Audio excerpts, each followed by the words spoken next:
5 years ago, we were a little bit concerned. We were happy because we had selected him, but we were a wee bit worried because we felt he might be a rather traditional kind of director. Truly, he came from what we thought of as a fine, said she rapidly, but a rather traditional sort of place, the University of British Columbia in Vancouver, where they had this model that people had to go there to take classes. And it didn't matter if you had to give up your job and, clean toilets or whatever, but you went there and you got your degree and then you went out and tried to get a job again. And we were already moving into distance learning. We already were sending faculty to the students. So we were a wee bit worried that Ken might not like that model. Well, we didn't need to worry. 5 years later, the editor of one of the leading publications in our field, Library Journal, said that San Jose State University had been very well served by Haycock. It was now a powerhouse of online learning. And then with an edge, he went on and said, it is now the most aggressive, the most entrepreneurial, and the most invasive program on the continent. And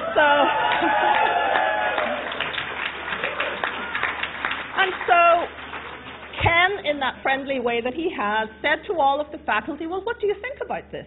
And we all said, along with him, that we rather felt flattered by this.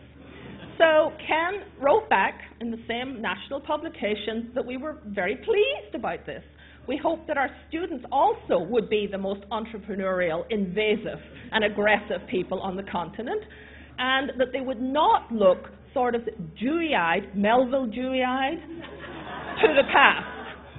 And so we felt, that yes, we had misjudged Ken those 5 years ago. And in order just to show that, I think, and visuals always show, tell the story perhaps better, we used Google Maps, and here are applicants into our program in spring 2005.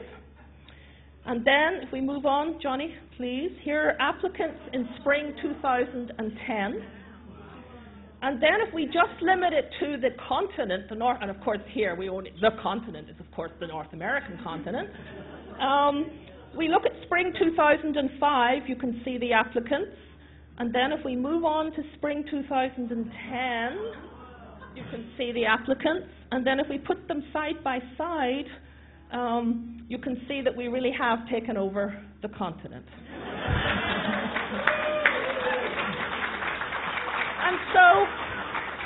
And so, of course, for the next 5 years, Dr. Hirsch, it's the world, that we're going to be taking over. And as we sort of say goodbye to Ken as our director, we're also sending him away with a whole new wonderful vocabulary.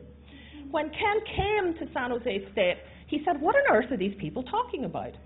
And they have all this weird jargon. And just the other week, it occurred to me, in 1 week, I heard this man talk about FTES, full-time equivalent students. Then he talked about WTUs, weighted teaching units. Then he talked about SOAPs, student opinion of teaching effectiveness. Then he talked about RTP, retention, tenure, and promotion. Next day, he was saying, I need to deal with the dips, the differentials in pay. Then he said, I looked at green sheets, and then he told me he was trundling off to do the PAFs, the personnel action files, where, of course, according to the union contract, you don't actually have to read these things. The director just opens the folder and ticks a little box. And then again, he came back and said, yeah, that's okay, I've done it according to the contract, because we run around the campus talking about the contract. But he also very sadly said to me, I never was able to FERP.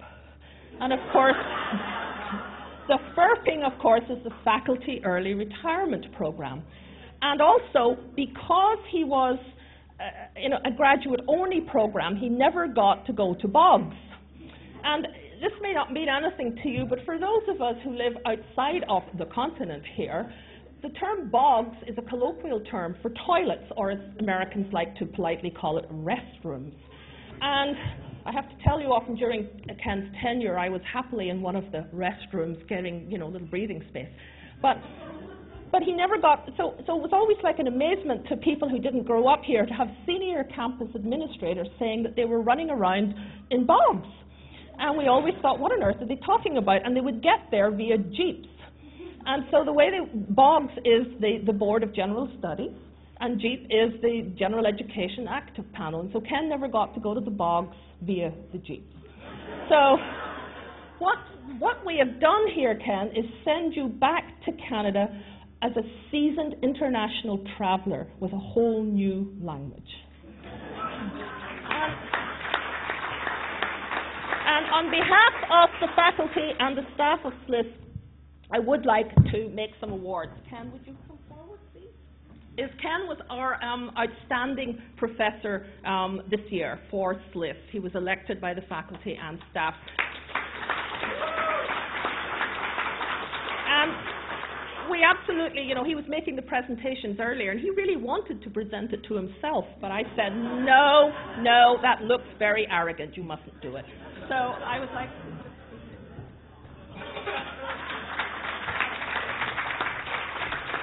and then I'm also going to give him a perhaps more meaningful gift. I'm going to give him a gift from the faculty and staff that recognizes his 5 years here. He'll show it to you later. And we're also giving him a check from all of us, and we're putting the charge on to Sheila. Where is she? Sheila, there you are, Sheila. Let's welcome Sheila Tripp, our pancake lady. And you all might think that I'm being very rude, but Sheila joined Ken often on Pancake Day and would cook pancakes for all of the faculty and staff. So she's always our beloved pancake lady. Anyway, we're giving Ken a check, and Sheila, we would like you to make sure that he actually buys something with it that he would like and tells us all what he actually bought.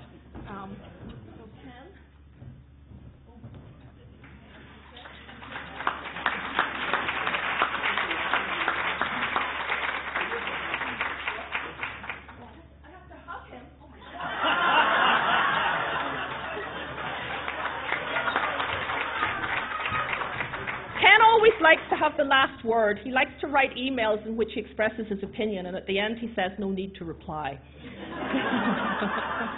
Drives everybody mad. But he will get to have the last word, but not until after we've heard about Ken from some other people. And I would like to turn over to the Dean of the College of Applied Sciences and Arts, who is actually currently Ken's boss, Dean Charlie Bullock. Welcome. It's really been a treat for me. I've only been here for about not quite a year and a half, and it's been really a treat for me, Ken, to be here with you. And I remember the first night that I arrived, my room was supposed to be in the Fairmont, and I got there and they said, no, there's no room for you here. So they sent us somewhere else, and our room was right next to the elevator, and you could hardly walk in the room. So with that, I threw on some clothes and met Ken for dinner. And it was a delight. I thoroughly enjoyed my dinner with Ken that night. We talked about the college. He was very, as you might understand, very clear with the challenges that might be ahead of me if I were to take this job. But I appreciated that, and I've appreciated that sort of openness I've had with Ken since then. Just to tell you something, too, about just how well Ken's respected in the college. Everybody knew that Ken was going to be leaving in August, but we were going through some strategic planning this past year. And Ken and I talked, and he volunteered to help us go through that strategic planning. Now, typically, the last thing you do is have one of your fellow chairs or directors to lead a strategic planning process. But the reality is, when we presented this to the chairs and directors, they were delighted that they would be able to learn from someone and work with someone who really had the expertise in strategic thinking and planning. They had watched what he had done with SLIS for the last 5 years, and they were really excited to be able to work with you. So, Ken, I really sincerely want to thank you for the work you did with us, the hard work you did to make it move forward. So, Ken wasn't just going to leave SLIS, he was going to leave the college as well, and he did leave us a legacy, so thank you very much for that.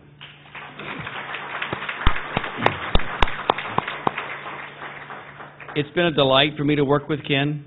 I promise to only speak for 30 minutes, so. It's been a delight to work with Ken. He's been both a friend and a mentor for me as well. It's nice when you can think that someone who who works for you. He really doesn't work for you at all, but works with you and helps you to understand what's going on, what the environment is, and I really have appreciated that. So with Ken leaving, there's certainly going to be a loss in SLIS, but I can tell you there's a loss in the college as well. We are going to notice that Ken's not here. The work that he has done as an advocate for SLIS, marketing for SLIS, travel for SLIS, at the same time brought good fortune to the college as well. So we won because you won. So congratulations, Ken. Thank you so much for being part of us, and we're not going to let you go. We're going to bring you back some more. Thank you. And our next speaker is Jane Light. And Jane is, well, she's head of the San Jose Public Library and has worked closely with Ken and is also, I think I could fairly say, a friend to all of us. Thank you, Jane. Thank you.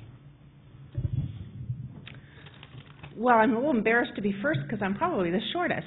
But as those of you who know me know that I usually speak in public shortly, but in private at length. So nearly 5 years ago, Ken arrived in San Jose, and I can say that from my point of view, things have not been the same around here since. During that time, he's had a huge impact on SLIS, on CASA, the college is part of, on library education internationally, on California libraries and the California Library Association, and on many of us who are here tonight, and a lot of people who couldn't be here tonight.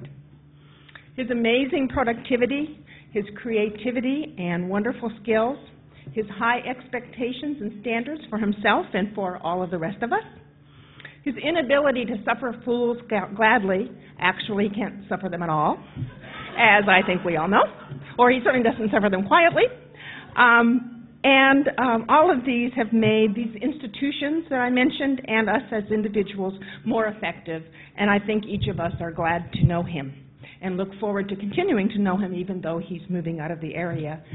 In this age of constant communications, we expect to continue to get messages that say things like, you don't have to reply. Personally, I didn't know Ken. I knew his reputation, but I didn't know Ken and I didn't know Sheila until they moved here. And by a happy coincidence, they moved into the same condominium complex that I live in. And their friendship has brought me great joy and great fun and many good times. So I anticipate those continuing as they already have from a distance. And I want to wish both of them the very best in this new phase of their lives. Our next speaker is representing our International Advisory Council, but we're very honored to have her here. She's been a long time connected with the school, and she's also the Law Librarian of Congress, who came in today from D.C., or yesterday from one day. She flew in. Anyway, Roberta Schaefer. Thank you, Roberta.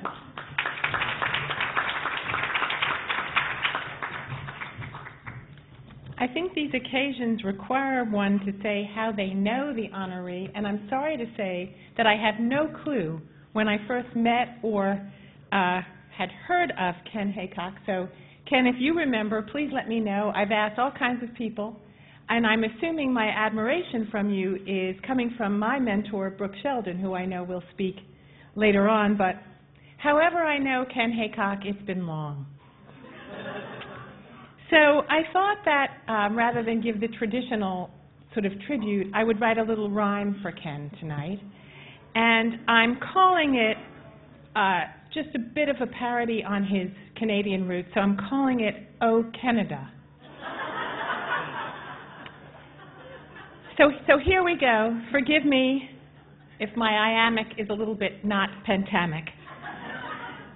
Ken came with a big wind from the frigid north, and upon his arrival, he caused a great froth. In the light of the warm California sun, he has gotten, oh, so very much done. Noted with pride, the MLS on steroids, and the second likes avatars, or is it asteroids? Then at rocket speed, a new records and archives grad degree, and following immediately that distance PhD. Faculty members and research on the rise, and even happier students, not a big surprise. While he found so much to be overly bureaucratic, His workarounds were really dramatic. Administration seemed like a revolving door.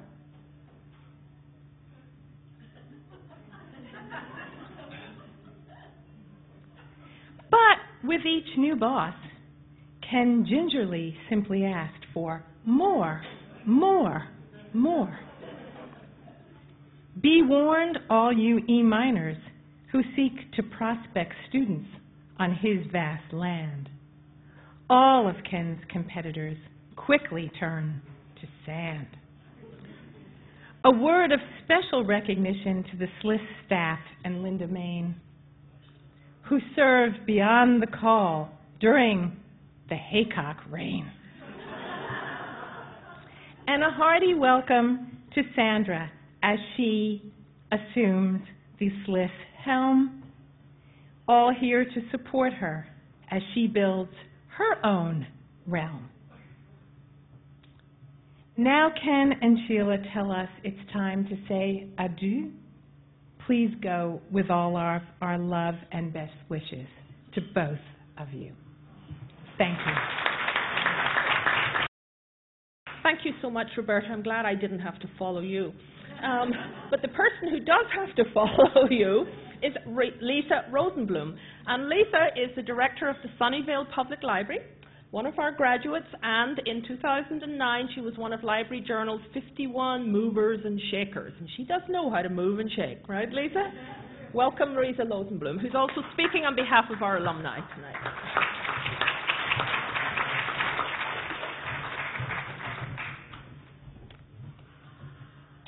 It's really hard to follow you, but I'll do the best I can. I am pleased to have been given 2 minutes to speak about Ken, which coincidentally is about the amount of time that Ken served with me on the California Library Association Executive Committee before somebody decided to quit.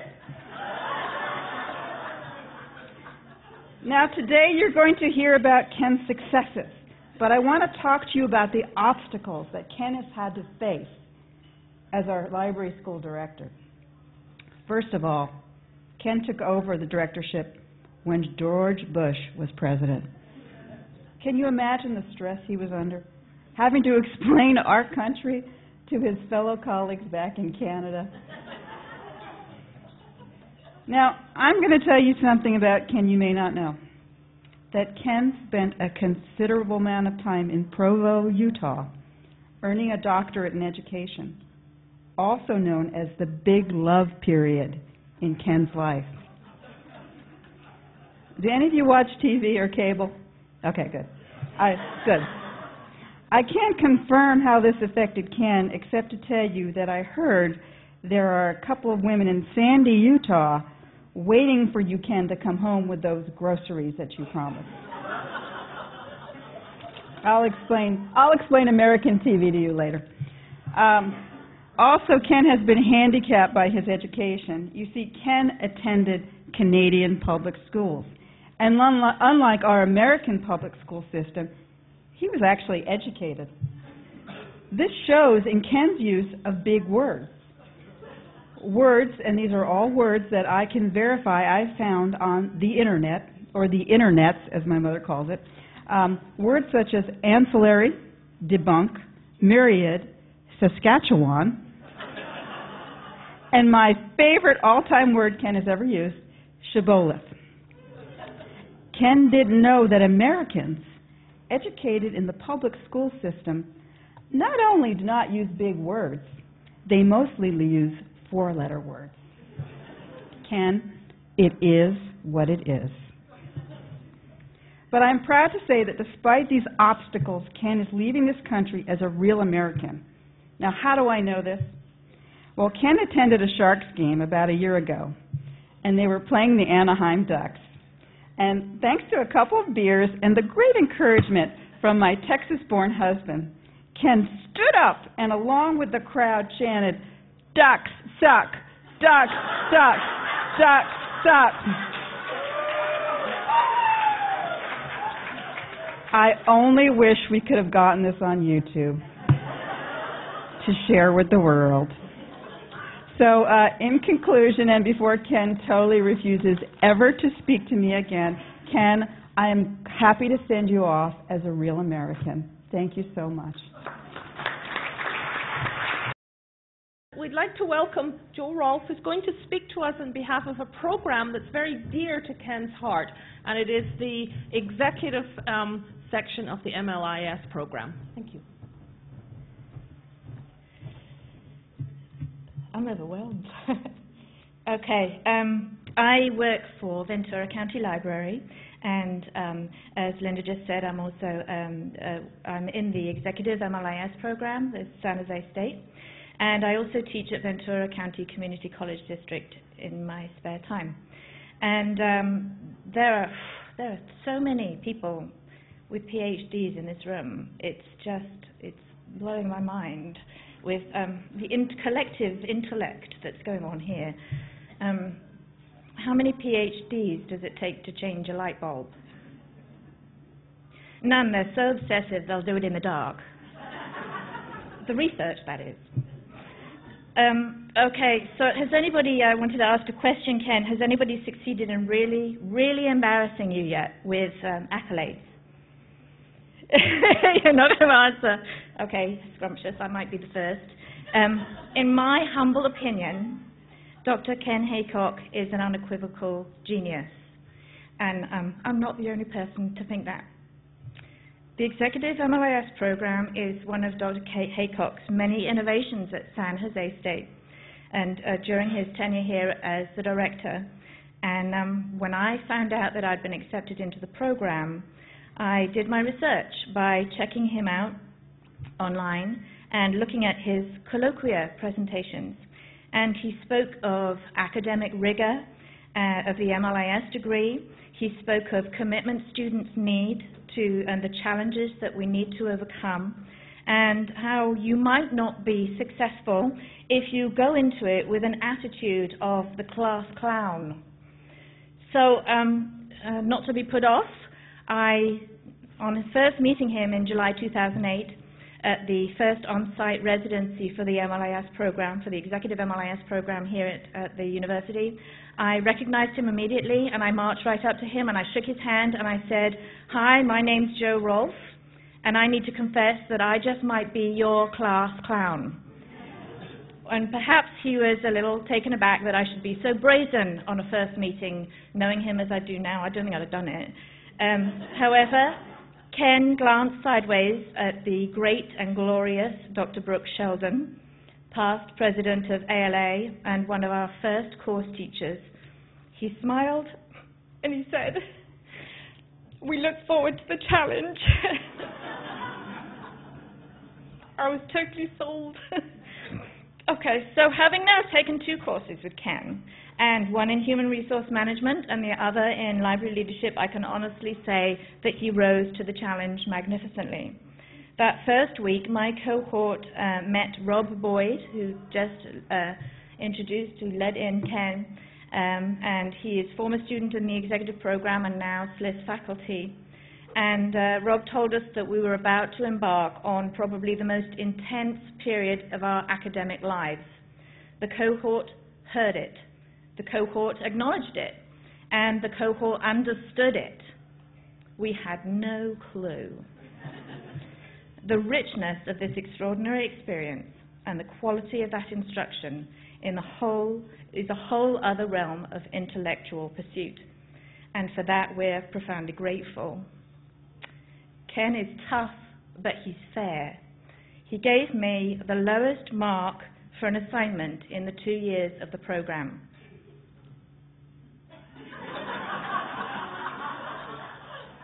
Last summer, I submitted a paper entitled "Change is a Constant Requiring a Coach." It was written in 3 days following a summer residency from which I returned to find my home pretty much deconstructed by contractors. No excuses. It was a B- paper. Stuff happens. But the grade and the feedback I got from Ken kick-started me into rewriting it with the care and attention any assignment deserves. And I just found out today that the article was published in this week's Library Management Journal, as a rewritten article. And as of today, I was told by members of my cohort that it can be downloaded from the San Jose State University databases. It's on Emerald, and 4 out of the 7 members of the cohort are published in this month's Library Management Journal.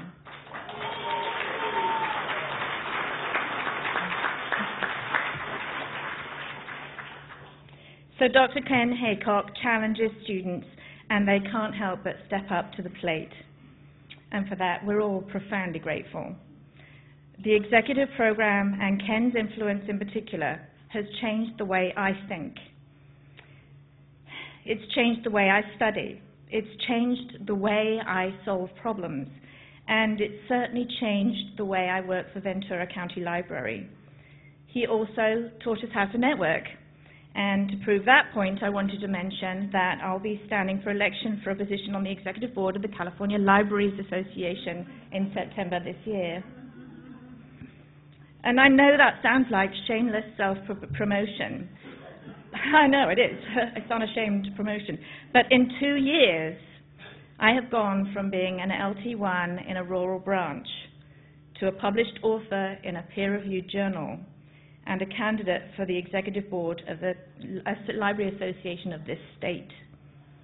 Now, I know that it takes a village, and all of you are my village, and my staff and administration at Ventura County Library are my village too.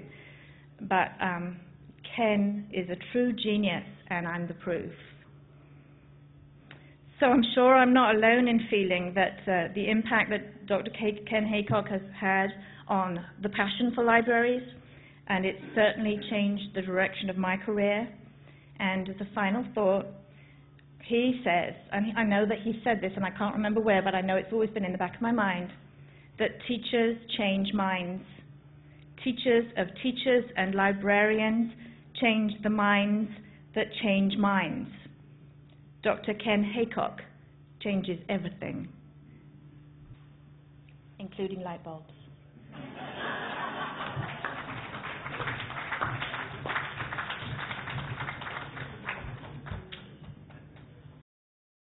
When Ken came to San Jose State University, he said, okay, tell me about the doctoral program.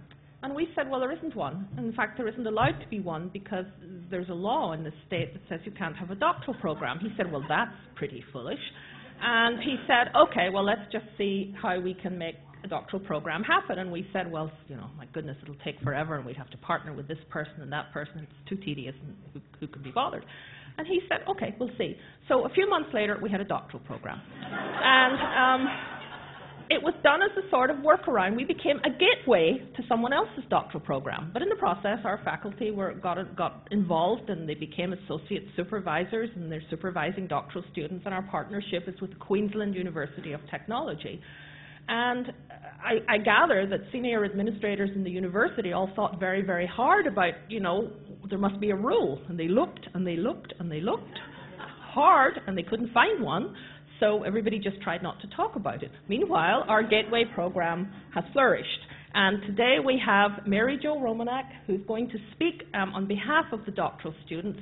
And Mary Jo is also a graduate of the executive program. And she also is another Canadian, my God, we're taking over, another Canadian from the University of Alberta, where she's Associate University Librarian. Well, congratulations, Ken. I think, like many other things you redefined, you're attempting to redefine the word retirement. Unlike some of the rest of you here, and like many others here, had it not been for Ken's, I guess, vision, creativity, and willingness to take risks, that executive MLAS program wouldn't have existed, and I probably wouldn't be here because I wasn't willing to give up my day job and clean toilets to get a library degree. I had a pretty lucrative day job, but this really opened up a lot of doors for me. And I think many of the other colleagues here would, and friends here from the program would say the same thing, as Joe said. But you know, as part of that program, we've watched the school grow, Ken's ingenuity. I think there's growth of the school, the breadth of the school, and the reputation of the school. So, you know, I don't know how many of you remember that old TV commercial. I think it was selling some sort of shaving products. I vaguely remember it, but I remember what the guy said. He said, you know, I liked it so much I bought the company. Well, I like that San Jose experience so much that when I heard about the Gateway program, I thought, gee, how can I not sign on? The program, the school, has the reputation and my trust. This sounds like a really good thing, and gee, I can get a PhD and I don't have to give them my day job and clean toilets. So, Ken, I think that we need to say really, truly, as a faculty member, as a professor, and certainly as a supervisor, you really have really at times made us laugh. I think you've made some of us almost cry. You've certainly emphasized the importance of good quality research.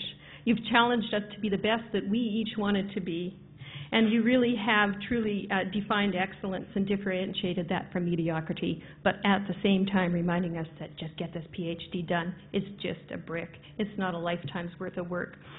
So thank you, Ken, for all of that. And as a Myers-Briggs, you know, we all know Ken and Myers-Briggs. I'm an ENTP, so I don't have much F. I'm not mushy and I'm not sentimental. But truly, on a personal level, I have to say that as both an instructor, a supervisor, Ken's been a mentor, a colleague, and a friend. You really, truly have changed and touched my life in many ways. You've changed my career and my thoughts, and I really appreciate all of that, and I think all of my colleagues in the PhD program think the same way.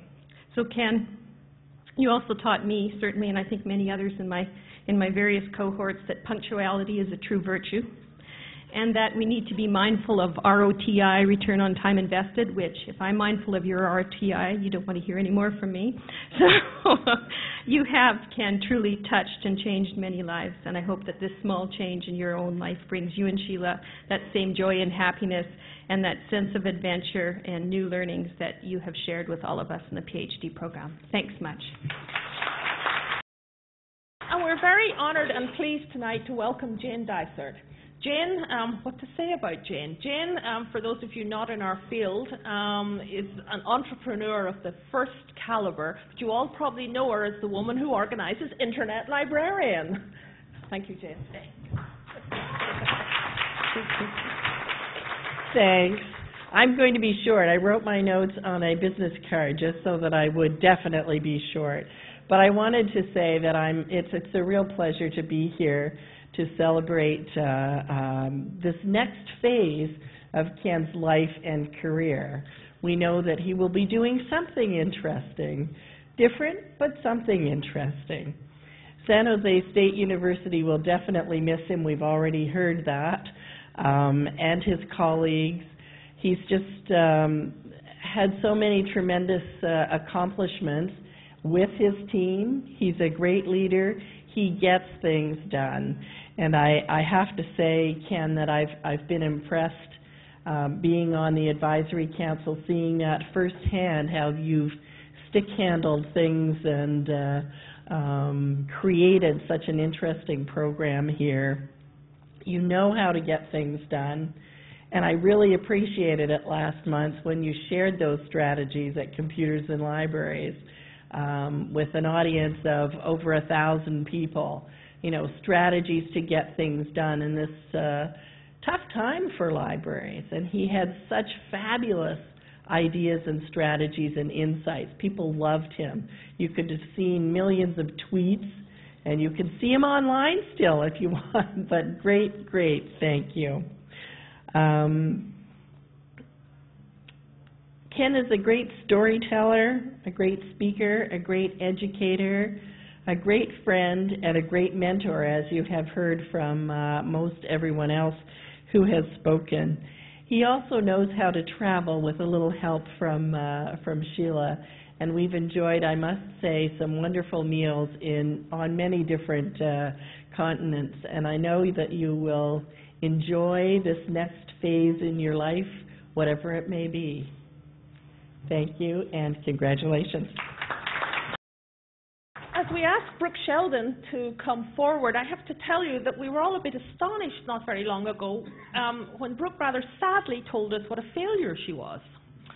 And so I, you know, being that soft-hearted, mushy person, I wanted to comfort her in this, you know, feeling of failure. And I was a little surprised because this is a woman who has led so many major library schools. She's been dean of several schools. She's saved other schools from extinction, known as loss of accreditation. She's just a highly respected person in the field. She teaches for us. She writes books with Ken. So why a failure as I got out the tissues? She told me I failed at retirement. Indeed, she has, but we're very thankful for that. She's been a great friend of Ken's. She's written books with him. She teaches for us, and she's here really tonight to talk on behalf of the part-time faculty, but we're extremely honored to welcome Brooke. I think it was Will Rogers who said, everyone can't be a hero. Someone has to sit on the curb and cheer as the hero walks by. And I feel that for the past 5 years, I've been sitting on the curb and watching as Ken transforms a very good school into an international,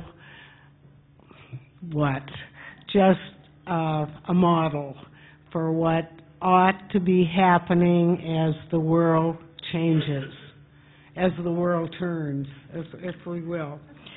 I'm counting, and they're doing it, on everybody else to lavish praise for Ken's innovation, for his risk-taking in the best sense of the word, for making a true online community of worldwide scholars. I won't get into that. I will just briefly comment on my experience with Ken as he initiated the Executive MLIS program. And I think you heard from Joe Rolfe what a experience that has been. It's a unique opportunity for administrative level administrators to reorient their career and reach higher levels in the library and information field. I have had the privilege of working with Ken to teach with him in the very demanding program. Now, actually, in this program, we played good cop and bad cop. Ken is the bad cop. I am the good cop because I am the ENFP. But when Ken walks into a classroom, the students know that they will get a thoroughly researched overview of the latest trends in the field. He will be totally prepared. He will be totally professional. And he's just an incredible model for teaching. Here I am at my age, and I have learned so much for the opportunity to work with him. And as Jane Light said earlier, he does not suffer fools gladly. And I don't know how he's suffered me for 3 or 4 years, but he has. I have seen him teach at his best, fabulously, when, for all he knew, his private world was falling apart. This takes courage, and Ken and Sheila have plenty of courage. As the sun began to set on my career, Ken and Sheila came into my life. They are a most positive element, and I, just on a very personal level, and I know it's true for many others who are here tonight, I thank them for it. Thank you, Ken, and thank you, Sheila. Our last grouping of speakers, I think, show, just say something about Ken. They basically all got on a plane and came down from Canada for this event tonight. And they are people from other times from Ken's life, people that he has worked with, and people who just wanted to come here to honor him tonight. And the first speaker that I'd like to introduce, and please welcome from Canada, is Anne Pitternick, who is a professor emerita. And Ken, I also had 5 years of Latin. Ken's always telling us about Latin. So Professor Emerita from the University of British Columbia, and thank you so much for coming. In 1976, I became president of the Canadian Library Association. At the same time, a so-called whiz kid from Ontario was elected vice president, president-elect. I was told that he would be the youngest person ever to be elected president of the Canadian Library Association. This, of course, was Ken. Before either of us took office, he moved from Ontario to Vancouver. And so it was that we spent 2 years flying to Ottawa together several times a year to attend executive meetings. On those 5-hour flights, I really got to know Ken. 1976 was a bad year to be president. The first thing I was told when I took office was that the association was deeply in debt. I also learned that in spite of his youth and what one might have thought of as his comparative inexperience, Ken was extremely bright. He had an analytical mind and was full of inspired ideas, and he really helped in solving the association's financial problems. Needless to say, the next year, he became one of the association's best presidents.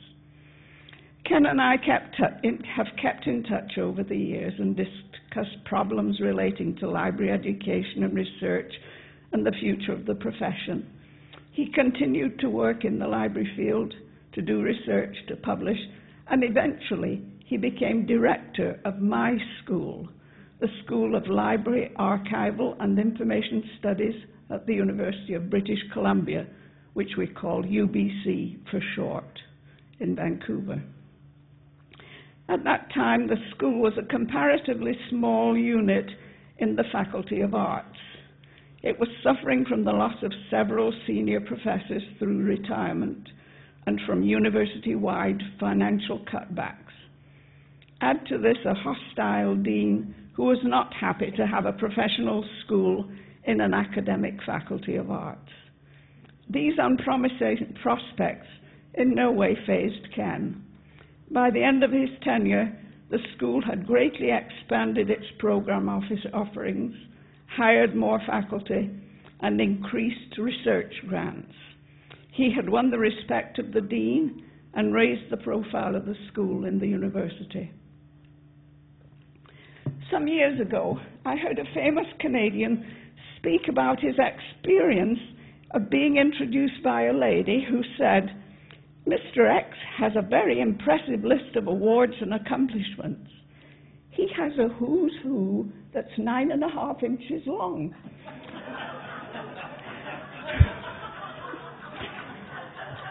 Well, I haven't tried to measure Ken's who's who.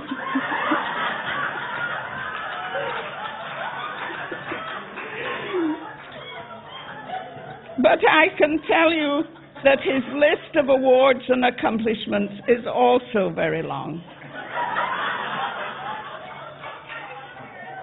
And among those accomplishments, the most relevant from our point of view are 2 prestigious awards in recognition of his services to library education. One of these awards came from Alice, and Ken will be honored again at the ALA annual conference in Chicago. These awards only go to show us how fortunate we have been in having Ken as director of both our schools, at the University of British Columbia and at San Jose State. So let us all join in thanking Ken for all he has done for us and wishing him and Sheila a bright and happy future. Thank you. Goodness, something I didn't know about Ken. Our next guest is Larry Moore, and Larry is the former executive director of the Ontario Library Association, and we're very happy to welcome him here to California. I've known Ken for quite a long time. We were comparing notes last night as to when did we meet him. And I don't win the prize for the person who met him first of all our colleagues, but I think I do win the prize for the one who worked professionally with him first. And at that time I was working at Queen's University and in the Faculty of Education and doing one of these small programs to try and create teacher librarians. Well, they weren't called teacher librarians at that time. They were just school librarians. And Ken took my students for practice teaching. Now, he was only in the school that we used for 2 years, I believe. And but my first students came back. Well, my first student, we said a young lady, and for the life of me, I can see her, but I can't tell you who she was. And she said, well, this is really interesting. We had to read all these government documents on classroom practice and objectives. Well, at this time, that wasn't done. I mean, we obviously had teachers and librarians who were working together, and mainly history and English, but the idea that the librarian would actually go and look at the school for the value the library could have for the curriculum was this was new. And I, like all of my colleagues, am sparked by all this stuff. And I was sparked by Ken just as much as anything. I don't know that we even met during that period, but we might have. It really has been like that from the beginning. It's all about perspective and about opportunity and possibilities, because Ken sees them all. Last night at dinner, I mean, we were talking about all the things that have been happening here at San Jose, and what an exciting school. I mean, let's face it, this is Silicon Valley, and my goodness, this school it reflects that in such a major way, and in a way that is important to the times. But he already was suggesting like 7 more things, and that's the way his mind works. I mean, we've had adjectives like openness, his ability of strategic planning and thinking, that he's a friend and mentor to everyone. He's an advocate for librarianship. He's a friend and colleague. And all of these things are true. In my particular situation at the Ontario Library Association, it's a big association, and we have big conferences, and Ken is always there with us. Although he is, I think he's every bit as American as Canadian. He's an Ontarian, too. He moved to Vancouver in the 70s, but the fact is, our people see him as ours as well. And I think this is important to all of you and all of us, that he's important to all of us and will remain that way. When he leaves, he will not leave.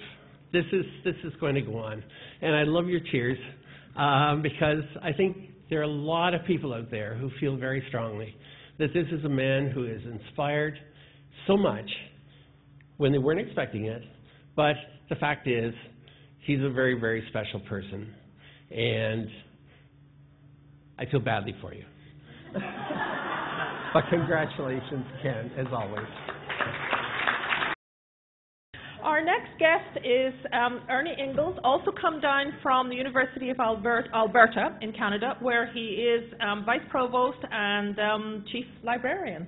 And he's also on our our International Advisory Council. And thank you so much for coming. Before I start, I want to actually introduce 2 very special people who are in the room, because they are particularly special in the context of this evening. In many ways, in my life, they are even more special than the gentleman we're here to honor. I am a bachelor. I don't know how to buy clothes if my life depended on it. I have a personal shopper. Sheila is my personal shopper. my tie, my shirt. Anyway, won't go any further. All the product of my personal shopper. At one time I called her my personal dresser, but Ken took offense at that. I think it was one of those inches things, I'm not sure, but he took offense.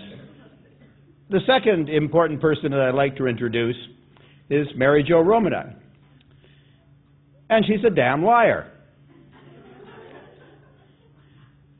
She's not taking her PhD and having to sweep up and clean toilets. She's my AUL, and she cleans up after me almost every day. And believe me, that's quite something, and I thank her. So those are two very special people. But on balance, and I don't think Mary Jo would mind if I said this, Sheila is the most special of the evening. And Sheila, it's just such a delight to see you again. A couple other admissions. We've talked an awful lot about the Canadians in the room. Could the Canadians please put up their hands? So we have a few. And I'd like also, would the residents of San Jose, or at least those in the San Jose area, put up your hands? Well, there's more of you, obviously. But let me tell you this. As Ken swept down from the north and kicked some butt, I guess, by the sounds of it, at San Jose, in a few weeks the Canadiens are going to be here, and they are going to beat the Sharks. You just wait. They'll both get into the next round, right? Absolutely. And then we'll see who's who and how long it is. By now you've guessed that unlike those, someone else who came before me who was pointing out the number of doctoral candidates or PhDs in the room, I do not have a PhD. I have something in Canada, and Ken has pointed this out to me on numerous occasions, a DOPE. Why are you laughing? It's a doctorate of personal experience. And I think personal experience is a great thing. But in being someone who is a doctor of personal experience, we rely on others, and we rely on others tremendously. And over the course of my career, I've relied on Ken Haycock. He's been a friend, he's been a mentor, he's been an inspiration, and I just can't tell you how much I've appreciated and intend to continue to appreciate and take advantage of his mentorship, his friendship, and all of the things that go with that. In Canada, I am fortunate to run a thing called the Northern Exposure to Leadership Institute. I don't know if any of you have heard of that.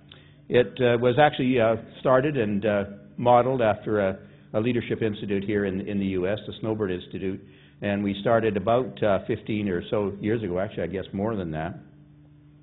And Ken has been very much a part of that, and during the course of that Leadership Institute, where we are intending and supposedly impacting young professional librarians nearing at the beginning of their careers to develop and hone their leadership attributes, behaviors, skills. I can tell you that not one of those institutes has gone by that I haven't learned more than probably each and every one of those participants. But certainly the things that I have learned, I've learned from Ken Haycock. I can't imagine that institute without him, and I can't imagine in any way that your school will be quite as good without him. You've got new leadership, and I know the new leadership, and I applaud the new leadership, and I think that new leadership will give something very special to your school, and you're very, very lucky.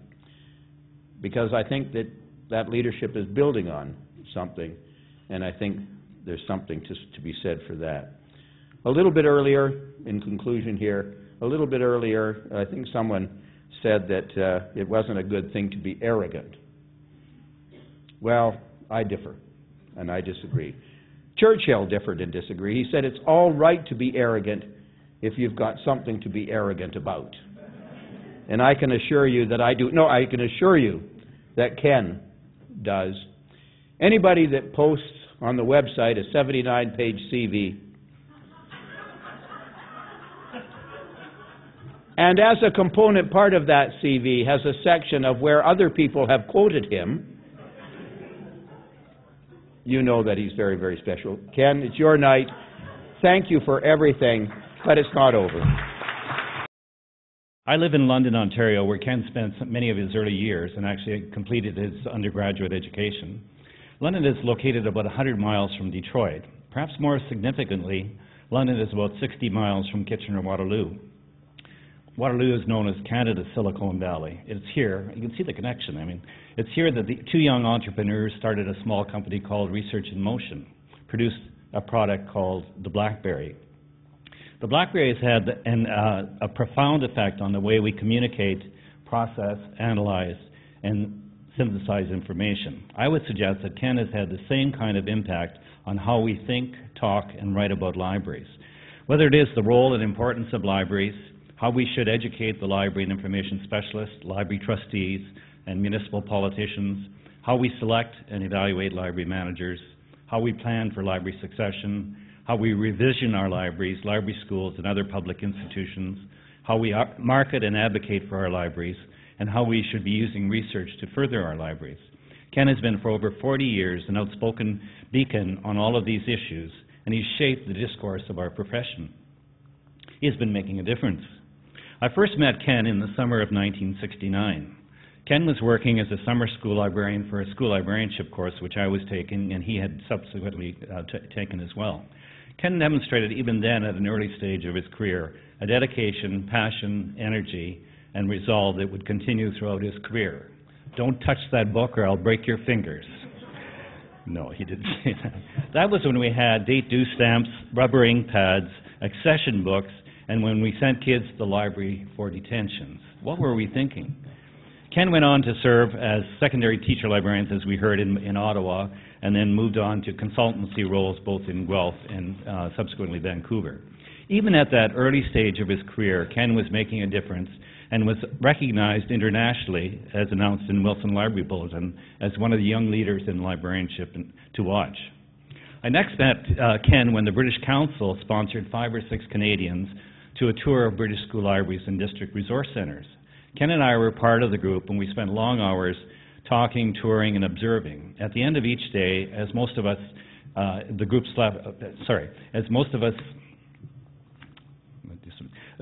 groups slept on the return bus or were enjoying the British countryside, thinking about the next pub, Ken was assiduously writing, preparing notes in the back of the bus.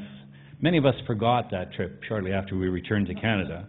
Ken published an excellent review comparing our school libraries in Britain to those in Canada. Again, he was making a difference.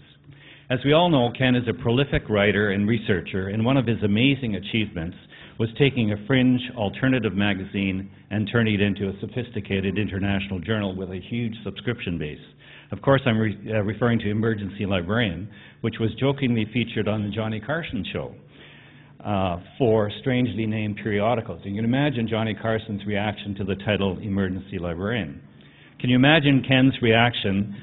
Can you imagine never being asleep at the wheel? Ken astutely added to the masthead of the next issue, as featured on The Tonight Show, circulation rose by 25%. I hired Ken to teach at both our school librarianship programs and our principal leadership courses. To nobody's surprise, Ken turned out to be one of the highest rated instructors. Later, Ken and his second wife ran a series of workshops across Canada for the Canadian School Library Association, which were oversubscribed and again, successful in all locations. Again, he was making a difference. Ken is disciplined, hardworking, with endless energy. While working full-time and serving on a number of international, national executives, which we've heard, doing postgraduate study, he manages to take the time to write personal notes to people who are making a difference in library, just as he has. He also established an award to be given to an early career teacher librarian to fund travel to professional associations. He was making a difference. On a personal side, Susan and I have had the opportunity to visit Ken and Sheila in both their Vancouver and San Jose homes, and have experienced their warmth, hospitality, and kindness. We shared in the loss of Ken's and Sheila's mothers and later Ken's father. And we have stayed tuned as much as possible in their courageous fight with Sheila's cancer. Several months ago, Canada hosted the Winter Olympics, and Canada actually won more gold medals than any other country. If a 15th gold medal were to be awarded, it should be given to Ken for his outstanding contribution to the library information profession. Ken has made a difference as a transformational leader, a role model, a dedicated and determined professional, and as a good friend. And we wish the best to you both, Ken and Sheila, in your retirement. Thank you. And our last guest speaker, we're very honoured to have him, is Norman Horrocks. Norman was, or is, Professor Emeritus from the University of Dalhousie in Canada. Did I pronounce that right? No? All right, never mind. He's just a Professor Emeritus, and we're very happy to have him. I was listening to all the others and trying to remember, as I did before, when I first met Ken, and I think it was in the early days of his presidency. What is interesting about the presidency of the Canadian Library Association,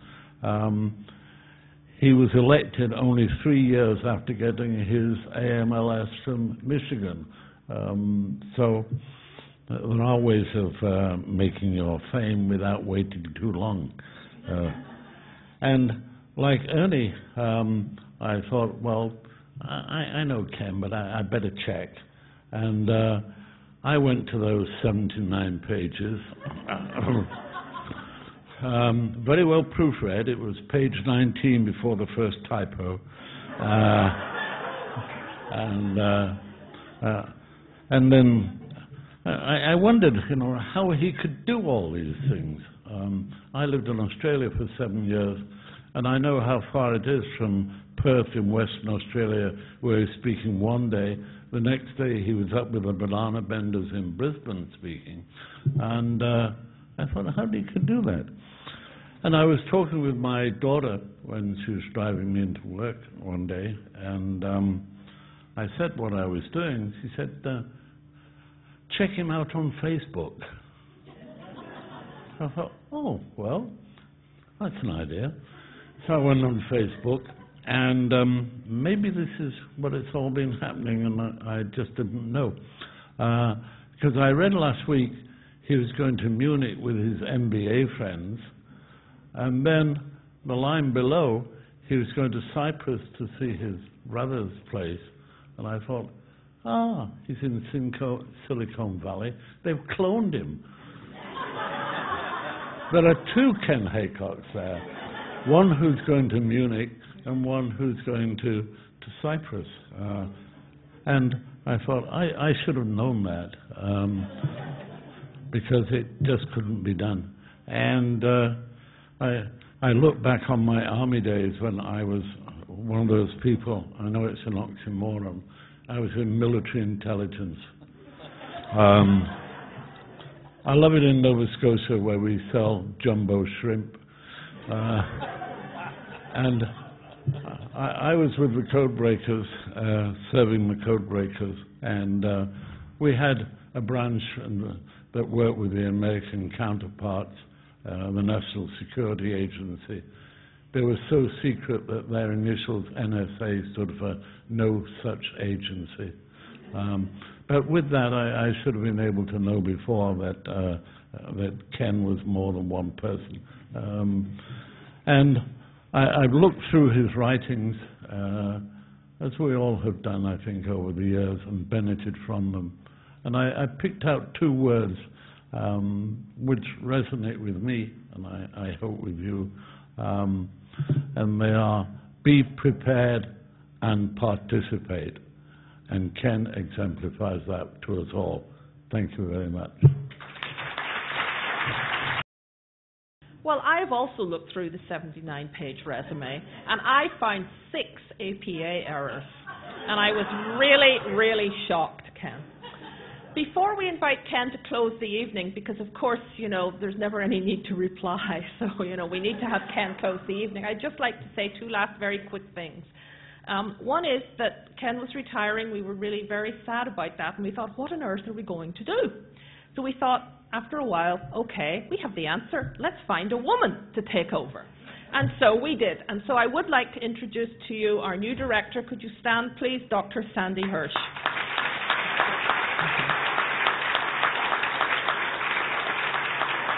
And I want to say on behalf of the SLIS faculty and staff that we are very much looking forward to the Hirsch directorship, and I know we'll build on everything that's gone before. And then before I pass it over to Ken to conclude the evening, I think we should all give Rhonda Dalgleen one more applause.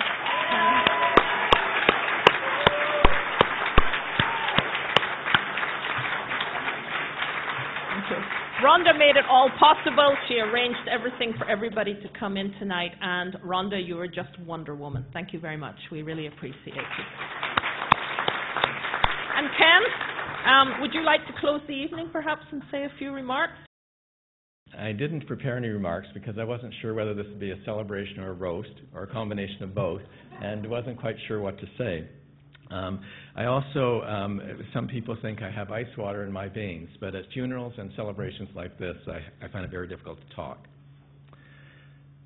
So I shouldn't have said that. So I'm going to start, in case I get emotional, to say I'm only in San Jose for one reason. That's because Sheila Tripp agreed to come with me. Thank you.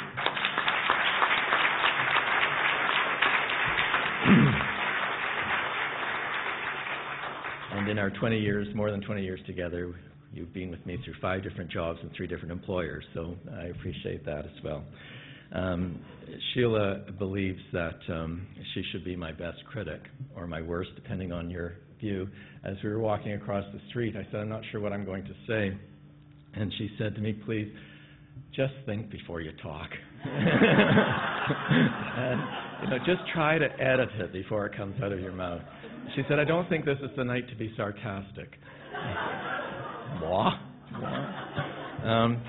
But I have to say, I looked at this program, and I had to, take a look at it and borrowed Linda's, and I looked at the list of speakers, and, at heart, I guess I am a librarian, because I thought, how is this order decided? It's not alphabetically by last name. It's not alphabetically by first name. It's not by influence. It's not by when I first met people. It's not, I just couldn't figure it out. And I thought in the end, it must just be random. It's random. But I did want to say a couple things. I am passionate about public education for kids and libraries and access. My parents never finished elementary school. And when I was 9, my parents let me hitchhike to the next city to use the public library. Hitchhike at the age of 9. They insisted I go with a friend. We hung out at the London Public Library. It was a 20-minute walk to the road, and then we hitchhiked there. And I went for a year, and nobody told me there was a children's room. Nobody told me that you could get a card. And then when I was 10, I went to work, so that was the end of that. But I became someone who actually found sanctuary there, and have spent 40 years making sure that kids have those opportunities as well. I'd like to say just a little bit.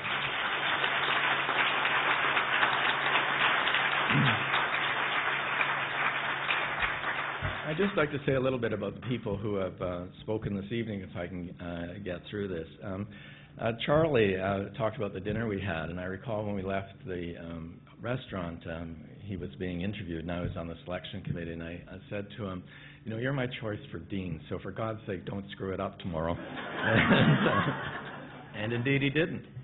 And I know that I annoy Charlie at times because I have no interest in being dean, but I think he should be dean exactly the way I want him to be. But Charlie, I also know that a part of your role and the reason I'm not so interested in it, and so I know that you must feel a little bit like a mosquito at a nudist camp. Look at all these potential donors. Where do you start? And I've appreciated working with Charlie and his support. And really, I feel in a way like you've invited my board of directors here tonight. I tell my students the best thing they can do for themselves is choose a board of directors, people they trust, people they'll talk to, ask their opinion, and of course make their own decision, but with a lot of wisdom tied into it. And Jane, we actually met on the street during a fire alarm our first day in San Jose, and we found out this nice woman lived in our building, and it was only later we found out she was the director of the public library. So, Jane, I wish that I could be an innovator like you are. I really aspire to that. Roberta, rather, you are so principled in the decisions that you make, and I admire you so much because you get into a job, and if you don't like it, you just leave, and you just leave, and you just leave. But then you end up in a job supervising 1,300 federal libraries all around the country, and of course, you demonstrate your principle when you first became Law Librarian of Congress and some of the issues that you faced there, providing legal advice in foreign law to members of the Senate and the House. And Lisa, we were at a professional meeting, and I hadn't met Lisa before, and she came up to me and said, well, during your talk you said people should take risks and they should network. So my husband's a bit quirky, but would you and your wife like to come for dinner one night? And we had a wonderful evening, and it shows the power of networking, and we'll be friends for years to come. And Jo, who could not want a student like Jo? I mean, Jo takes your advice. I mean, honestly, you give her these suggestions and she does them. You think, wow, there is something here. And I just, before I forget, need to comment on Rob Boyd, who piped me in, because I don't know if he's still here. But Rob is somebody who proves that you really can make a difference, because during my time at San Jose, Rob came into the program, came into a new program, came in as a manager of IT, took a course, had an article from that course published in a peer-reviewed journal, went out, became an associate university librarian at a respected university, and now teaches for us and coordinates our management offerings, all within 5 years. So things can happen in that sense. And Mary Jo, I don't think I've met anyone as smart as you, and you proved to me that I shouldn't give up trying to find 25 hours in a day, because you seem to do it. So I really respect that. And Jane Dysart, Jane can't find somebody who's doing what she wants. She just starts a conference somewhere, and she invites hundreds of people who she knows and loves in to talk about it, and they're always successful. And it's a real way of life, I think. And Brooke, well, Brooke is just the Energizer Bunny. I really admire Brooke, because it's impossible for Brooke Sheldon to have a bad word come out of her mouth. You know, she's just very positive. I actually met Brooke in 1992 in a bar in Barcelona. This is how things happen in this field. I was introduced to her by the person who left me such a wonderful foundation here, Blanche Wolves, who was here, my predecessor. And ever since that night, Brooke would never stay in my house unless Sheila was in the house as well. Now, I've never quite understood this, because you went to the woods with Ernie just 2 weeks ago, and you stayed in his place. And you know, anyway, what can I say? There's something wrong there. I don't know what it is. And Pitternick told you only half the story about our trips to Ottawa.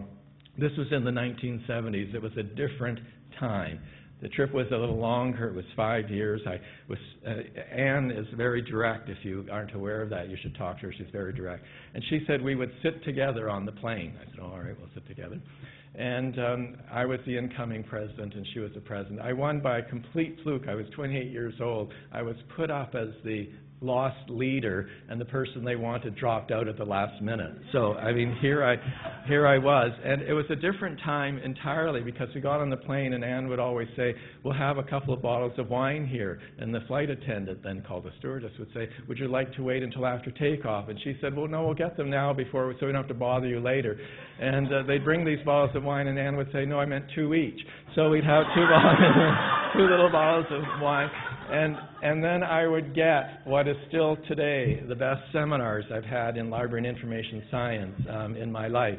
For 5 hours, she would tell me what was going on in the world, and we would discuss public lending right, which I thought was the public's right to borrow books. No, it was in a number of countries. The authors' unions demand money for the circulation of books from public libraries. So I get a 5-hour seminar on that. And then the Florence Agreement. Who knew what that was? It's intellectual property rights internationally, and the law and arrangements and so on. Did I care? But I learned about the Florence Agreement. We've been friends for a long time, and I have to tell you, Anne, I just wish I could get to the point of having your passion for our field. It's just quite unbelievable. And Larry, when I started my career in 1969, I didn't believe that I should be like Lily Tomlin, who once said, I knew when I was growing up I'd always be somebody. I just wish I'd been a bit more specific. And so when I started my career, I looked around and said, well, who's the best in our field? I mean, who should I be like? And everyone said, Larry Moore. You've got to be like Larry Moore, this associate professor at Queen's University. Well, what I learned from Larry is first you should dress like you stepped from the pages of Gentleman's Quarterly. You should always drive a sports car, and you should always add sizzle to whatever you do. And that, I think, is something that we all have learned from Larry, and of course he's much more substantial than that as well. And Ernie I met in 1992. I'd never met Ernie, and I was given an honorary life membership in the Canadian Library Association. And I will never forget this. Ernie will not remember it at all. But when I got the citation, I was called up, and he put his hand out to shake my hand. And he read the citation while shaking my hand. And I had to stand there smiling at everyone. Well, for 20 minutes, he read this citation. I was smiling. I thought, this is worse than my 2 marriages so far. I mean, just smile, everyone. Let's have another wedding, you know. But Ernie leads an institution that is completely committed to continual improvement in quality controls. And if every institution was like his at the University of Alberta, we'd all be in a lot better shape. And Gene is so selfless. He referred to some institutes and training programs that I was involved in. He started them. He set it up. He said, I think you've got something worth selling here, Ken. I thought, really? Me? I haven't been at the gym recently. He said, no, your ideas. And he is so selfless in promoting other people and giving you opportunities that you wouldn't otherwise have. So thanks, Gene. Norman was the second vice president when I was president of the Canadian Library Association. Norman always insists on adding after second vice president an elected position. There used to be a first vice president, a second vice president, and Norman, here I was, this 28-year-old kid who was going to be president, and Norman was dean of a library school, and I think that he had a very calming effect on me during those years. But I have to say that Norman teaches you how to be active in associations, how to network. And my 8 years in the wilderness, as some call to, when I left this profession, Norman was the one person who stayed in touch. He always stays in touch. And association work is just very fulfilling as a result of that. And he has just an incredible network and is such an inspiration to us all. So this is my board of directors, the people who helped me, and I've learned so much from them. And Gene, I mentioned Gene, didn't I? Oh, he's always trying to correct me. Typos, thinking I've forgotten somebody. Did I forget somebody? No, I don't think so. Even without my glasses, in the name of vanity, I don't think I didn't forget anyone. And Linda Main, what can you say about Linda Main? I said to the faculty after I'd been there 3 months, the day Linda Main leaves is the day I leave. There's just no question about that. We formed a great partnership, but Linda Main, I think everyone here offers something that I aspire to and think I actually might reach someday if I keep working at it. But I'll never reach what Linda Main does. And Linda Main works extremely hard. I can match that. But Linda Main insists on doing all these incredibly wonderful things and then insisting that other people take credit for it. Trust me, that's not me. That's not me. And I just think that everyone needs to appreciate that the school is where it is, and we're leaving this foundation. We had a strong foundation 5 years ago from Blanche. I think we're leaving a strong foundation for Sandy, and Linda Main is the constant through all of that.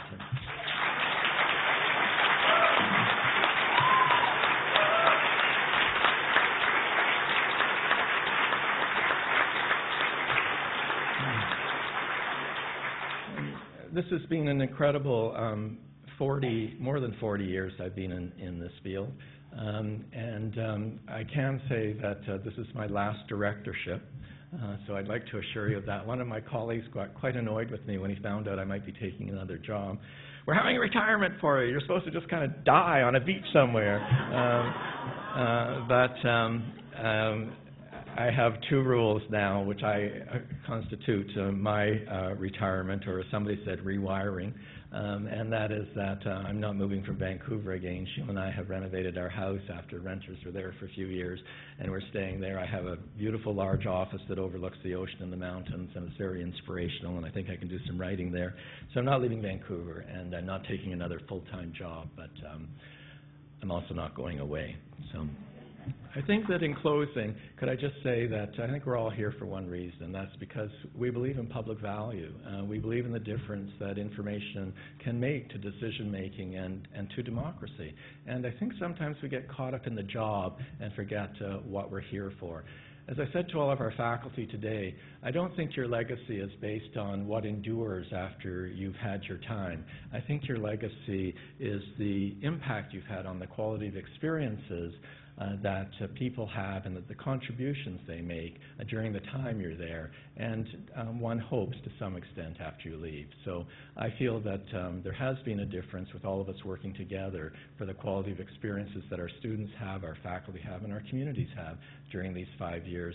But if some of the structures change, and they will, if some of the people change, and they will, if some of the initiatives change, and they will, I know that during these 5 years, just the fact that you're here has meant that it's been worthwhile to me. Thank you.